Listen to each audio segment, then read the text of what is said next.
ကောင်းတဲ့လူတယောက်ကကောင်းစားနေတာဟာသူ့လုံးတဲ့မကောင်းမှုတွေကအကျိုးမပေးသေးလို့သူဆိုလို့တယ်အကျိုးမပေးသေးဘူးဆိုရင်သူကောင်းစားနေတတ်တယ်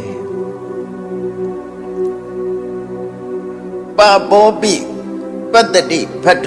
ရာယဝပပန္နပစ္စတိမကောင်းတဲ့လုပ်ရတွေကမရင်ကျက်သေးဘူးမကြွားမဖြစ်သေးဘူးဟောအကျိုးပေးဖို့အချိန်မတန်သေးဘူးဆိုလို့ရှိရင်သူဟာအကောင်းနဲ့ကြုံတွေ့နေတတ်တယ်အဲ့ဒီအကောင်းနဲ့ကြုံတွေ့နေခြင်းဒီသူမကောင်းတာလုပ်လို့ကြုံတွေ့ရတာမဟုတ်ဘူးတဲ့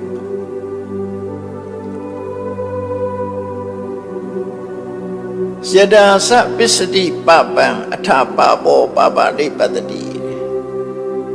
အေးမကောင်းတဲ့အလုပ်ကမကြွားဖြစ်လာပြီရှင်းကျက်လာပြီအကျိုးထုတ်လုပ်ပြီးဆိုတဲ့အခါမှာကြတော့တဲ့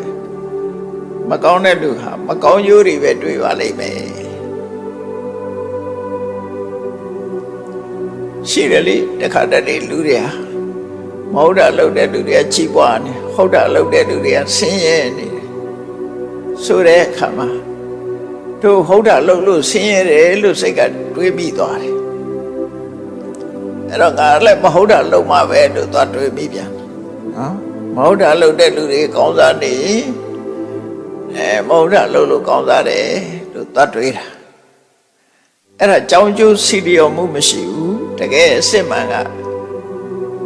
ကောင်းတဲ့အလုပ်ကမှကောင်းကျိုးကိုဖြစ်စေတာမကောင်းတဲ့အလုပ်ကမကောင်းကျိုးကိုဖြစ်စေတာဒါကနိယ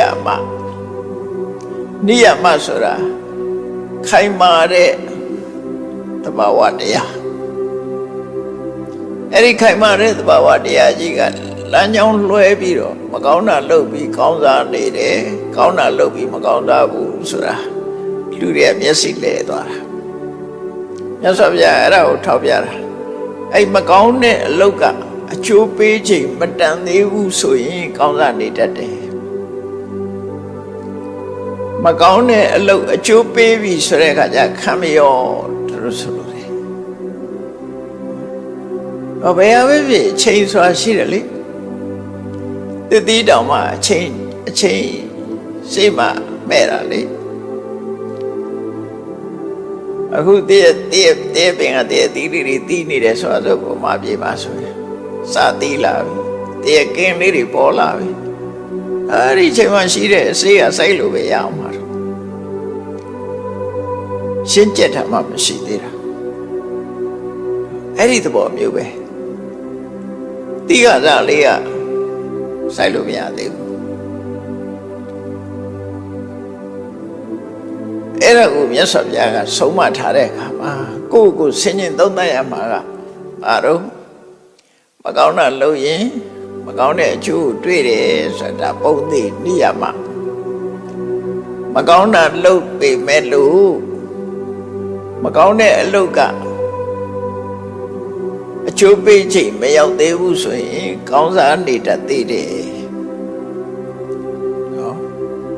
အကျိုးပေးပြီဆိုရင်မကောင်းတဲ့အလုပ်ဒီမကောင်းကျိုးကိုပေးလိမ့်မယ်ဒါပုံသိမှတ်ရမယ်